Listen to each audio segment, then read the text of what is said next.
Welcome to the Two Curries and a Ranch podcast. I'm Jeff, the ranch. I'm here with the two Curries, Nina and Rita. And in past episodes, we've talked about dating in India during Valentine's week. We've talked about online dating. Today, we're going to talk about speed dating. All right, we'll have to wait because we lost Nina. I don't know what's going on here. It looks like there was some issues with the internet. She was reconnecting for a bit and then she came back and then she dropped. I mean, do we just forge on without her, Jeffrey? Or what did you We- what did you and I just talk about? Talk to me. What Oh, let's see. So much. So many things. there are. Hi, everyone. This is Jeff again. So, Rita and I did not forge on without Nina for this episode. We actually spent a lot of time helping her with her technical issues, and by the time we got everything resolved, we ran out of time to record a full episode. We did record just us talking randomly for about 10 minutes, which was actually pretty good, though it was not at all about speed dating. So, what we've decided to do is put together a hybrid Frankensteinish episode for you, where we're going to go back to episode 4 and play you the best of the outtakes from that episode and then play for you what we did record here for episode 8. So it's going to be a little random today, but hopefully good. But before we get into things, let's take a step back. Let's get things started right. I'm going to play some music and then talk to you again on the other side of that. So here we go.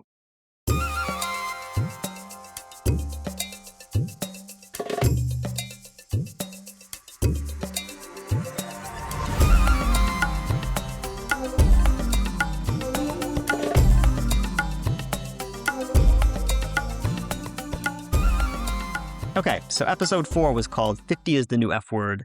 It was about the three of us turning 50. We talked about what we're looking forward to in our 50s, what we're mourning about leaving our 40s, what it's like to turn 50 in Indian culture. And Nina's mom, just for good measure, started yelling at her while we were recording this episode. So here in the outtakes, we're going to start by talking about back pain, among some other things. But most of this clip package is about Rita and Nina talking pretty philosophically about turning 50 in Indian culture, both here in the US and in India, touching on being a woman and turning 50, and also touching on love and turning 50 or love as you approach 50. So here are the outtakes from episode 4. I mean, I don't think there's so much that I'm like, "Oh my god, there's nothing that I could do when I was 40, but now I can do when I was 50." Like, whatever. Yeah. 50 Yeah. changes it all. I didn't wake up with back pain that I didn't already have. I mean, I got Yeah. 2 new knees when I was in my 40s, so Yes, you it's like did. You did. so I'm not like, "Okay, I at least can't look forward and I don't have to look forward to that," right? Like, it's already done, let's Right. go. I'm out here ready to use my knees, let's go. You have bionic knees now. It's fantastic. That's what I mean, I'm out here to use them. Let's go. I've at least heard that is before, right, is that nobody pays attention to a middle-aged woman, and Hmm. Yeah. I feel like that's very true. Like, I could, you know, I feel like people pay much less attention to middle-aged women. Grocery store, walking Hmm. down the street, whatever. I feel like I've when I go to India, I feel like I've entered that category of I'm an American, so people look at me, but then I'm not that interesting anymore, and, like, I've entered auntie status, kind of. So people just kind of, like, eyes are like, stop, hesitate, and then keep on going, whereas before, I feel like people used to stare a lot of, like, "What is she doing? What is she wearing? Where is she going? Why is she carrying so much stuff?" Like, like, I remember bus stations. I will also tell you, though, that I'm out in public less in India, so that might also have Hmm. something to do with it, but I feel like I've got, like, the attention when I go to India is less pointed. Hmm. Hmm. Also, it could be possible that I don't care as much. Mhm. Like, True. Mhm. there's True. I feel like there was a lot of pressure in 20s and way more pressure until, like, 35, and then people were Hmm. like, "You're too old." Yeah. Like, "You're too old. Nothing's gonna happen. You're done at 35." Like, you're an old maid, nothing's gonna happen, we're never gonna think about you again. Like, you're Hmm. just out of the market. So, after 35, everyone stopped asking me. Like, my family in India stopped asking me after 35. They were like, "You're over. You're over Yeah, age now. It's yeah. nothing Hmm. happening." So, I don't know. I don't know, Nina, do you have opinions about that? Yeah. I think it's about around 35 where people write you off as not being able to, especially in the Indian community, that they're not gonna ask anymore, "Are you gonna get married?" They're just like, "Oh, she's an old maid. Like, leave her alone." Hmm. Yeah. Yeah. Hmm. Yeah. Not that necessarily the No, people our age, it's our parents' generation that think this way. I don't Yeah. think the people our age are thinking we're an old maid because we're not married at, you know, 40 or 50 or Right. whatever. Right. but I Hmm. mean, So I used to have people at the temple come to me and be like, "Oh, when are we gonna get good news? I'm praying for you. I want, I really pray every day that you'll find the person of your dreams, this and that." And I feel like after 35, that stopped.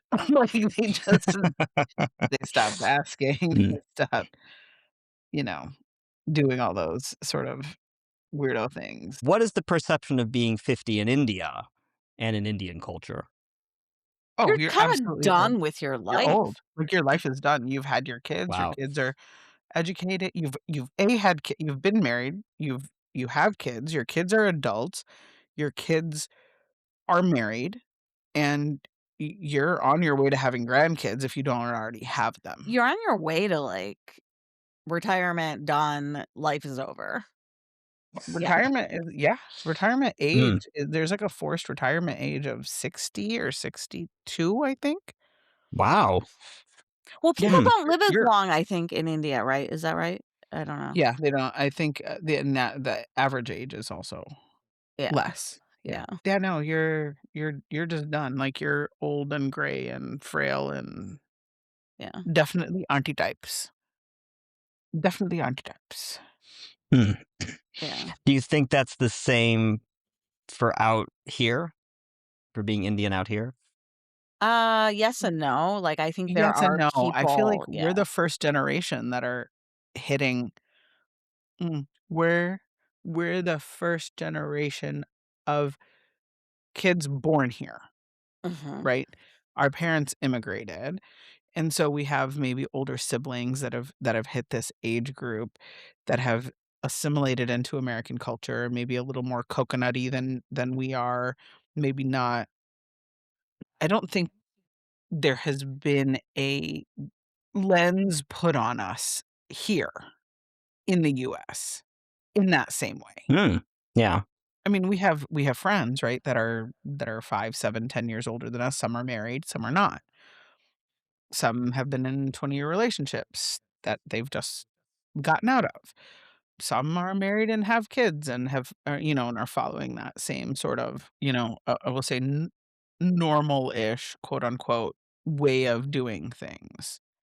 But I don't know. I don't think there's a lens put on us yet. Do you, Nina? Do you see it like I don't know that there's expectations anymore. I Like, think everybody's the just trying to older make it people through. have given up on us, and the younger people are just like, you know, They don't do care. you do you. Yeah. Like, people are just kinda Mhm. like, "You do you," like, people our age are just like, "Okay, do whatever you gotta do," and people like my mom's age are still like, "You never got married,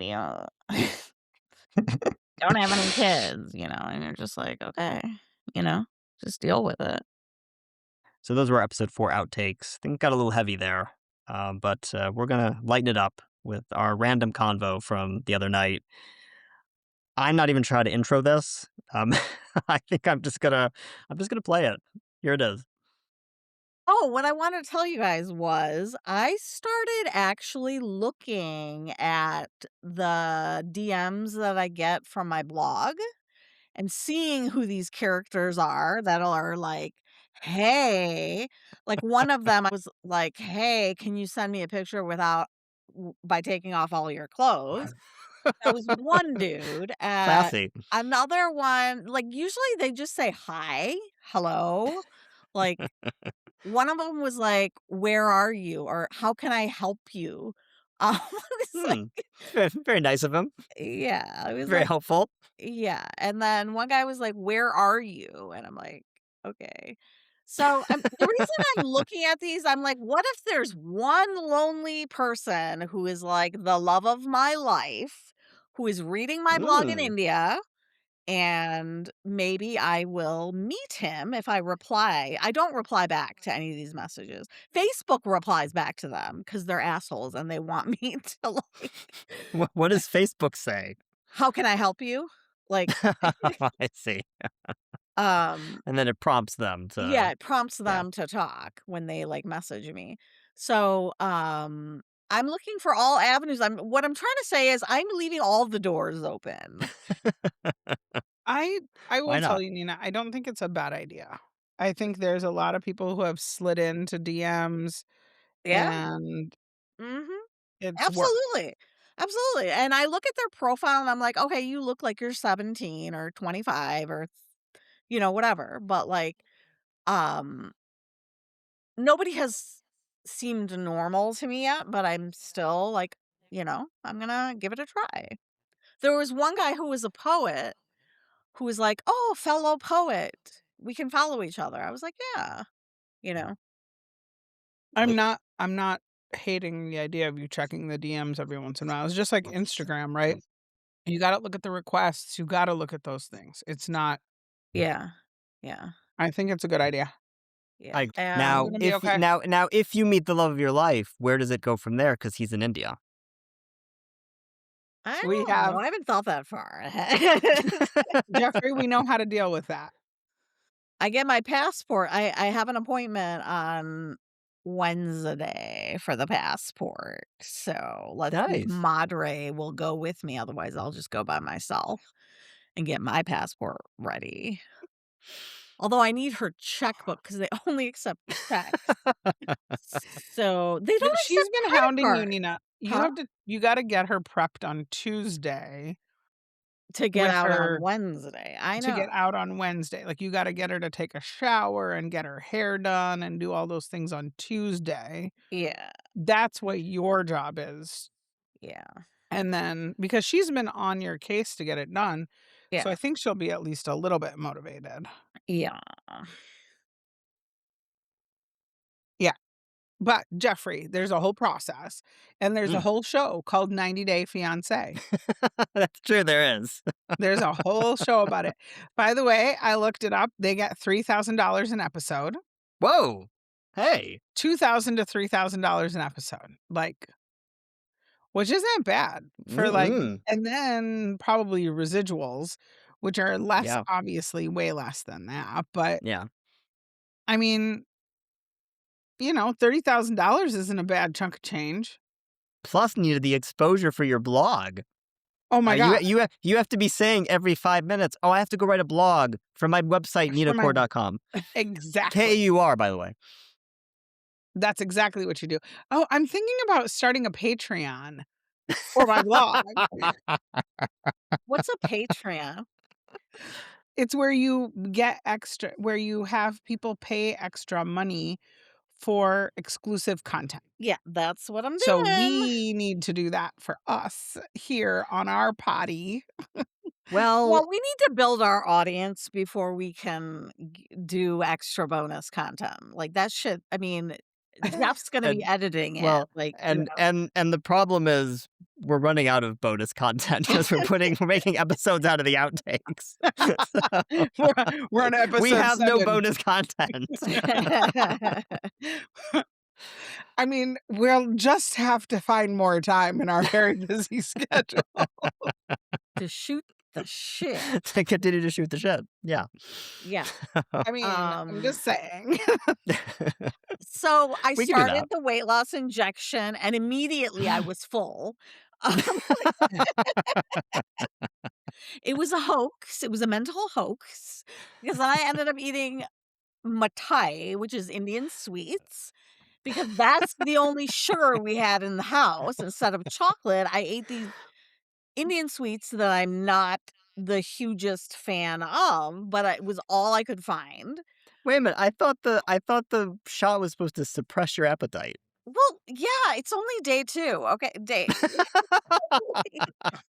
it a min, okay? Like, it needs to soak in. Get First of all, science I takes ruined one time. of the first shot. I was, like, trying to put it in, I couldn't figure out how to do it. I put my finger and it all shot out on my that was $50 I threw away, okay? Yeah.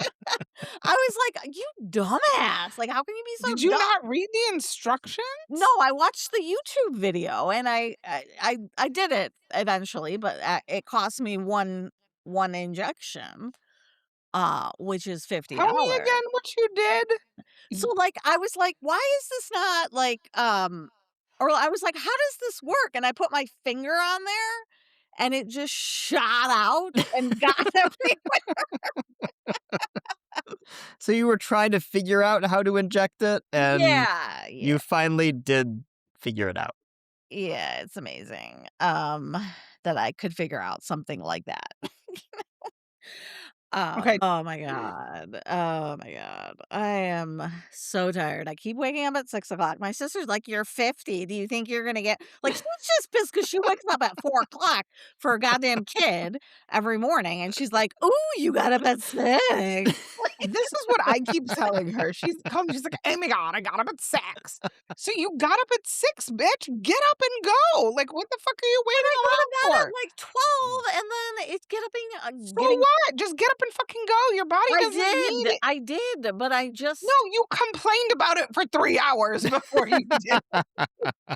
so, is there something illegal about complaining about being tired and old? Like, is there somewhere This is your natural state now, okay? Accept it with aplomb and go on. I don't know, she's got this weird positive attitude all day today, and I'm just like, "What is up your ass?" She's taking drugs and stuff, and she's not telling us. At 8 o'clock in the morning, she's like, "Let's go," and I'm like, "What the I fuck?" was at work, bitch. We have shit to do. I You have weren't at meetings. work when I called you. You were at Yeah, I was at home working. I know, but I'm just saying, like, I you're don't like I got shit to do. Like you were I don't taking a know. shower when I called you. Well, I'm literally just doing the things that I need to do. I'm putting my meds together right now. I've been like folding clothes. Like we have stuff to do, Nina. I don't she's like a doer, she's constantly doing, and she can't be. Like, I'm a beer. Be. Okay, I don't like to do. Well, that wraps things up here on this random hybrid Frankensteinish episode. You can visit us on Instagram at Two Curries and a Ranch, the number two, Curries and a Ranch, all one word. We have a link to our Facebook page in the show notes. You can email us at twocurriesandararanch@gmail.com. And Nina has a blog at ninacore.com, Kaur.com. And she's been posting a lot of great new content and also reposting some of her older posts, including one of my favorites of all time about Dan the Carpet Man. I'm going to see if I can get her to talk about that post here on the pod.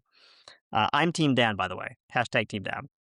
Thank you for listening to us today. We really appreciate it. We know how many podcasts there are out there, and we really do appreciate you spending your time with us. It's not something that we take lightly at all. Feel free to review and subscribe, if I can say that. Feel free to review. Yeah, I'll try a third time. Feel free to review and subscribe anywhere you get your podcasts. And I'll talk to you next time, maybe with the two curries, maybe not. I don't know what's going on in this podcast anymore. You'll find out when I do here on Two Curries and a Ranch.